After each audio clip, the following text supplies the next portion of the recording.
JB 타임즈. 네, 더 막내 작가와 함께 시선 집중의 문을 열겠습니다. 어서 오세요. 네, 안녕하세요. 더 네. 막갑니다. 전종원님이 시선 집중으로 이번 한 주 출근길 시사 무장 시작합니다. 일교차가 큽니다. 김종배님, 막내 작가님 건강 잘 챙기세요라고 인사를 주셨는데요. 예, 어제까지 연휴였고 아마 오늘 이렇게 새로 출근하시는 분들이 많으실 것 같아요. 그러게요. 어제 빨간 날이었죠. 네, 저는 잊고 있었는데 나름의 월요병이 오늘 찾아오시는 분들도 계시지 않을까 싶은데요. 힘내시기 바라고요. 예, 장진수님이 오늘은 커피 안 주나요? 라고 물어주셨는데요. 네, 오늘은 없습니다. 네. 다음 기회에 언제 올지 모릅니다. 매일매일 듣고 계세요. 깜짝 찾아올 수 있습니다. 네. 저희 지창욱 닮은 PD, 목소리가 지창욱 닮은 PD가 밀당을 잘해요. 좀만 기다리시면 아마 다음 기회가 올 겁니다. 근데 목소리가 정말 닮았어요. 닮았다는 평이 많죠. 본인 인정하세요, 주장, 이제. 본인 주장이에요? 아니면 다른 사람의 평가요? 촌철님들의 평가입니다. 아, 그래요? 그럼 넘어갈게요. 자, 네. AS 타임 가시죠. 네, 어제 JB가 윤석열 후보 손바닥의 왕자와 관련해서 윤석열 캠프 김용남 대변인에게 이렇게 물었습니다. 손 소독제로 웬만한 건 다 지워지지 않습니까? 라고 물었더니 김용남 대변인이 손가락 위주로 씻은 것 같아요 라고 답을 했잖아요. 이 한마디가 어제 종일 대단한 화제를 불러모았습니다. 경쟁자인 홍준표 후보도 이 말을 인용을 하면서 코로나 때문에 하루에 10번이라도 손을 깨끗이 씻어야 하는데 손가락만 씻는다는 그런 거짓말을 하면 안 된다. 이렇게 일갈을 했는데요. 네. 어제 김용남 대변인은 왕자는 지지자가 적어준 건데 이런 단순 해프닝 가지고 이렇게 3일 내내 오늘까지면 4일인데 4일 내내 언론이 다룰 사안이냐 의문이 든다 이런 얘기를 했잖아요. 네. 자, JB 어제 한 10여 분 인터뷰 내내 왕자를 물었잖아요. 네. 왜 그렇게 질문을 반복하셨습니까?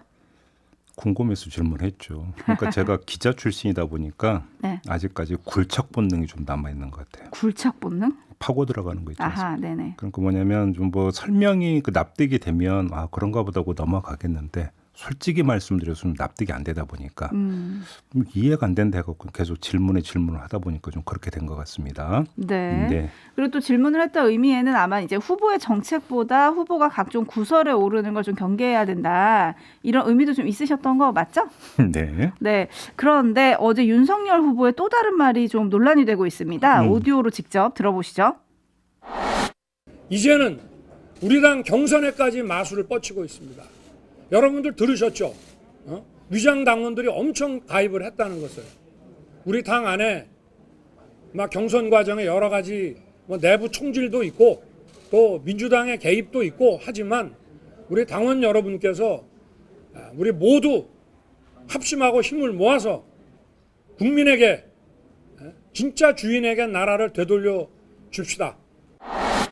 네, 최근 급증하고 있는 국민의힘 당원 중에 위장 당원이 있다. 지금 이 말이 논란이 되고 있는 건데요. 네. 이준석 대표가 당대표가 되면서 당원 배가 운동을 굉장히 열심히 했거든요. 그리고 어제 한 TV 프로그램에 출연해서 이준석 대표는 대표가 된 후에 속이 뻥 뚫린 순간이 언제냐라고 물으니까 당원들이 엄청 증가한 거를 꼽기도 했어요. 네. 근데 이를 두고 이제 위장 당원이 있다 이런 말을 한 건데 논란이 좀 되니까 이제 윤 후보는 발언 의도를 왜곡하고 있다, 유감을 표명하기도 했거든요.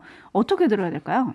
그리고 이거 보면서 딱 이렇게 반문을 하고 싶었거든요. 그래서 도대체 뭘 어쩌자라는 거냐.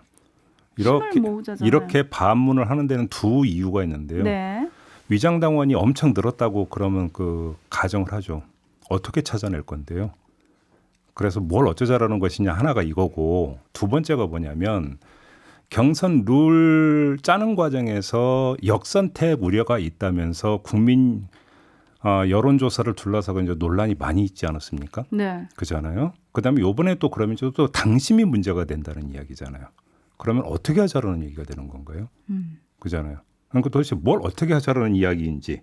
그러니까 국민에게 진짜 주인에게 나라를 돌려줍시다. 이건 너무나 추상적이고 네. 방법론이 뭔지를 모르겠더라고요. 제 짧은 머리로는 잘 이해가 안 됩니다. 어떻게 하자라는 이야기인지. 네. 예. 사실 저는 이 얘기 들으면서 위장 당원도 좀 귀에 들어오긴 했는데 내부 총질이란 단어도 엄청 잘 들리긴 했거든요. 그런데 그러니까 이런 거예요. 예를 들어서 그렇다면 이제 구체적으로 방법을 짜야 되는데 여론조사 비중을 높이면 역선택 우려가 있고 그래서 그러면 이제 당심 중심으로 가야 되지 않겠습니까? 네. 근데 당심 중심으로 가면 위장 당원이 문제고 그럼 어떡하자라는 거예요? 그잖아요. 네. 짧게 이야기라면. 원희룡 후보가 그랬죠. 윤 후보도 최근에 입당하지 않았냐. 네, 하태경 후보도 그렇게 이야기했었죠. 네. 네. 지금 많은 분들이 의견 보내주고 계신데요. 9840님이 그럼 이제 당원 중에서 윤석열 후보 안 뽑으면 위장 당원인가요? 아이고 이거 너무 반반이시다. 네. 7587님은 요즘 코미디 보는 것 같아요 라고 해주셨고요. 김종희님은 하루라도 실언이 없으면 입안에 가시가 돋으시는 것 같습니다 라고 해주셨는데 그래서 1일 1만 원이 추가된 거 아니냐 이런 얘기가 지금 나오고 있거든요. 네. 근데 어쨌든 본인은 그냥 발언의 의지 왜곡이 된 거다. 그래서 또 이걸 왜곡해서 나를 공격하고 있다. 이렇게 얘기를 하기도 했습니다. 자세한 얘기는 화요일에 남자가 기다리고 있습니다. 국민의힘 김재원 네. 최고위원에게 또 들어보도록 하고요. 뉴스와 분석이 함께하는 제이비타임즈 오늘 주목할 뉴스 챙겨드리겠습니다. 예. 첫 번째 뉴스 오디오로 먼저 만나보시죠. 유동규 전 성남도시개발본부장이 구속되자 이재명 경기지사는 의혹이 불거진 뒤 처음으로 깊은 유감을 표명했습니다. 최대한 개발 이익을 환수하려 했지만 제도적 한계와 국민의힘 세력의 방해로 완전히 환수하지 못했다며 고개를 숙였습니다. 국민 여러분들께서 많은 상실감, 소외감 느끼고 계신 거 저희가 이해합니다. 정치인의 한 사람으로서 깊은 유감의 뜻을 표하는 바입니다. 구속된 유동규 전 본부장이 측근은 아니라고 선을 그었지만 관리 책임은 자신에게 있다고 인정했습니다. 관리 책임은 당시 성남시장이든 제게 있는 것이 맞습니다. 매우 안타깝게 생각합니다. 살피고 또 살폈지만 그래도 부족했던 것 같습니다. 대선 후보에서 물러나라는 야권의 공세에 대해서는 한 전 직원이 뇌물을 받으면 대통령이 사퇴하느냐, 직원의 개인적 일탈로 사퇴하면 모든 단체장이 사퇴해야 한다며 일축했습니다. 네. 유동규 전 성남도시개발공사 기획본부장이 구속이 되고 난 다음에 네. 이재명 후보가 이렇게 유감 표명을 했습니다. 자, 이걸 한번 좀 분석을 좀 해봐야 될 것 같은데요. 왜 이렇게 유감 표명을 하고 나섰을까? 한마디로 선제적 방어의 측면이 있다 이렇게 봐야 될 것 같습니다. 네. 그러니까 유동규 구속 이후에 정치권 공방을 자신에게 유리하게 틀지우기 위한 선제적 발언 이렇게 이해를 하면 될 것 같은데요. 이재명 후보가 이렇게 입장 표명을 하면 이 입장 표명이 옳으냐 그러냐로 논란이 이제 벌어지지 않겠습니까? 네. 그러면 프레임을 선점한다는 이야기죠. 다시 말해서 관리에 미숙한 게 있었다, 유감이다. 이러면 상대편에서는 그게 관리 문제로 한정되는 거냐 이렇게 나오지 않겠습니까? 네네. 이렇게 되어버리면 이재명 책임론과 관련해서는 관리 책임이냐 아니냐라고 하는 프레임이 짜이게 된다는 것이죠. 이게 이제 선점 효과가 이제 바로 여기서 나타나게 되는 건데요. 나름 노력은 했는데 행정상 미숙함이 있었다라는 것으로 논의를 틀지우는 것. 그래서 선제적 방어다. 이렇게 이제 성격 규정을 할 수 있는 것 같고요. 이 프레임 짜기가 방어 차원인 이유 가운데 또 하나는 곽상도 의원직 사퇴 선언이 있었습니다.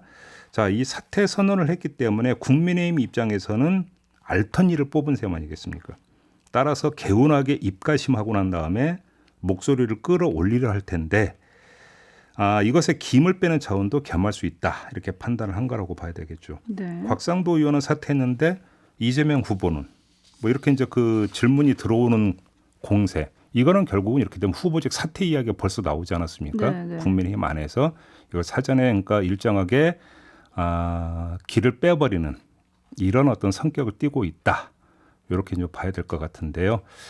나머지 영역은 아직 사실이 뒷받침되고 있는 건 아니니까 되치기를 할 수 있다.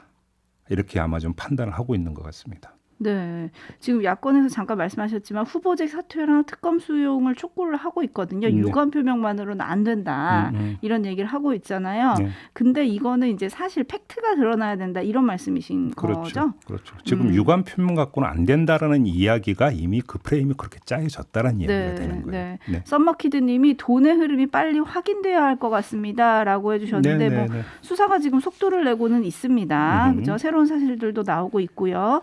뭐 그 부분은 더 지켜봐야 될 것 같고. 네. 근데 어쨌든 본선까지 이어질 최대 리스크는 이게 되지 않을까 이런 지적들이 지금 계속 나오고 있잖아요. 그러니까 그 야당의 이제 그 공세거리가 될 건 분명한 사실이라고 봐야 되겠죠. 네. 그리고 또 지금 이낙연 후보 측에서 경선에서 이제 지금 지고는 있지만 어쨌든 대장동 의혹이 본선 부담으로 작용할 수 있다. 이 점을 이제 강조를 하고 있고요. 네. 불안한 후보 이야기를 거듭을 하고 있는데 현재 61만여 표 중에서 17만 표만 더 얻으면 이제 이재명 후보가 본선으로 가게 되거든요. 네. 어제 현근택 대변인 같은 경우는 이제 뭐 경선 다 끝난 것 같다 이런 식으로 말을 하긴 했지만 이 불안한 후보론이 또 얼마나 먹힐지 이것도 좀 관전 포인트 아닌가요? 그 불안하다라고 하는 것은 지켜보는 사람들의 심리 상태잖아요. 그러면 심리 상태를 확인할 수 있는 것은 경선 결과밖에 없어요. 그잖아요. 네. 근데 경선 결과를 보면은 민주당 지지층은 별로 불안해하지 않는다. 일단 이렇게 정리를 해야 되는 거 아닙니까? 나와 있는 객관적 지표만 놓고 현재까지는 보면 네. 그렇죠. 네.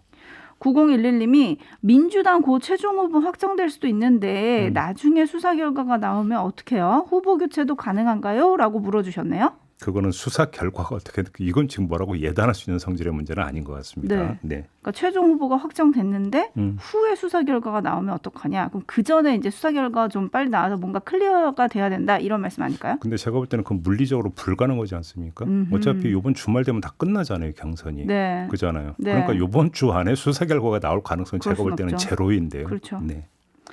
알겠습니다. 대장동 의혹과 관련해서 쏟아지는 속보들과 수사 상황 그리고 쟁점들은 잠시 후 3부에서 예. 김윤우 변호사, 김경률 회계사 두 분과 함께 짚어보겠습니다. 네. 계속해서 시선 집중해 주시고요. JB타임즈 다음 주목할 뉴스는 어떤 건가요? 법무부가 대검 수사정보 담당관실에 대한 특정 감사를 추진하고 있다는 보도가 나왔습니다. 이 고발 사주 의혹으로 집중 조명을 받고 있는 곳 아니겠습니까? 그렇죠. 이게 이른바 이제 작년 4월 3일에 이른바 고발장 그 사주 의혹이 제기됐을 때는 수사정보 정책관실이었는데 이때는 수장이 차장검사급이었죠. 근데 그 뒤에 직제 개편이 이루어지면서 담당관실로 바뀌면서 수장이 이제 부장검사가 지휘하는 걸로 낮아졌죠. 근데 아무튼 이 특정감사라고 하는 게 뭐냐면 중앙부처장이 특정 업무나 사업 등에 문제가 있다고 파악되면 내부 감사기구에 감사를 지시할 수 있는 그 규정에 따라서 하는 이른바 사무감사 이렇게 이해를 하면 될 것 같은데 고발 사주 의혹에 윤석열 전 총장 장모 문건 등이 잇따라 나오면서 제 업무를 제대로 하고 있는지 의문이 제기된 바 있지 않습니까? 네네. 좀 그걸 들여다보겠다라는 차원 이렇게 이해를 해야 될 것 같습니다. 근데 감사라는 게 얼마나 권한이 있는지도 궁금하고 그리고 현재 수사도 진행이 되고 있는데 수사는 또 어떻게 되는 건가요? 이게 일단은 그 형식적으로는 별개죠. 왜냐하면 조금 전 말씀드린 대로 제 업무를 제대로 수행하고 있는지 지정된 업무가 적절한 것인지를 들여다보는 거거든요. 네. 그러니까 수사정보 담당관실의 주 업무가 수사정보를 수집하는 거 아니겠습니까? 근데 지난 2년간 추진해온 검찰개혁의 방향은 검찰의 직접 수사 기능을 축소하고 검찰총장의 집중된 권한을 분산하는 거였잖아요. 이 방향에 따르면 수사정보 담당관실의 기능을 재검토할 여지는 있다고 봐야 될 것 같습니다. 네. 그래서 특정감사의 결과가 수사정보 담당관실 폐지로 이어지는 거 아니냐. 이런 지금 전망도 함께 따라붙고 있던데요. 네네. 문제는 수사정보 담당관실의 그 업무가 정말 적절하고 필요한 업무인가. 오히려 거기서 일탈의 여지가 있는 거냐. 아마 이걸 좀 보고자 하는 것일 것 같습니다. 그렇죠. 그리고 지금 이제 이 감사 결과에 따라서 폐지로 이어지는 거 아니냐 이런 전망이 굉장히 지배적으로 많던데 네. 앞서서 지난달 29일이었죠. 박범계 법무부 장관이 이 대검의 수사정보 담당관실 폐지를 계속 논의하고 있고 고심하고 있다. 국감 때 존폐 연부를 포함해서 제가 경험한 일들을 말씀드리겠다라고 했는데 네. 오늘이 바로 법무부 국감입니다. 관련한 질의가 좀 나올까 싶어요. 그러게요. 국감에서 어떤 이야기 나오는지 한번 좀 봐야 되겠네요. 네. 그런데 오히려 범죄정보 수집을 대검이 컨트롤하는 게 아니고 일선 검찰청에만 맡기면 오히려 권한이 남용될 수 있다. 중구난방으로 정보 수집에 나설 우려가 있다. 이런 지적을 하시는 분들도 계시더라고요. 그러게요. 글쎄 그럴까요? 근데 지금 검찰개혁의 큰 방향은 그러니까 범죄 정보를 수집한다는 것은 인지 수사를 하겠다는 이야기잖아요. 네네. 그잖아요.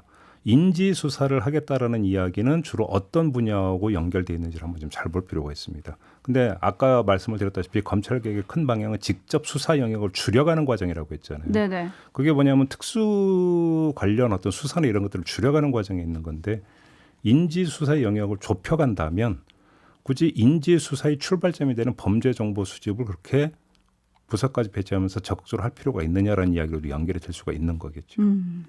이건 어떻게 보면 검찰의 근본적인 개혁과 좀 연결이 된 거고요. 그렇죠. 또 관심은 현재 그 고발사주 의혹 아니겠습니까? 네. 그거에 이제 진실에 접근해가는 것도 중요한데 7848님이 법무부 국감이라고요? 고발사주 이야기는 안 나오나요? 라고 해주셨는데 어떨까요? 당연히 나오겠죠.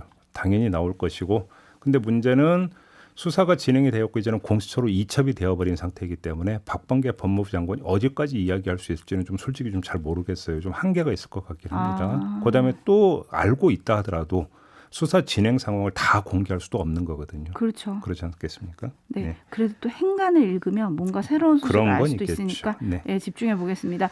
뉴스와 분석이 함께하는 제이비타임즈 다음 주목할 뉴스는 어떤 건가요? 이 스타벅스 매장 직원들이 익명 커뮤니티 블라인드에서 트럭 시위를 여는 방안을 논의하고 있다는 보도가 나왔어요.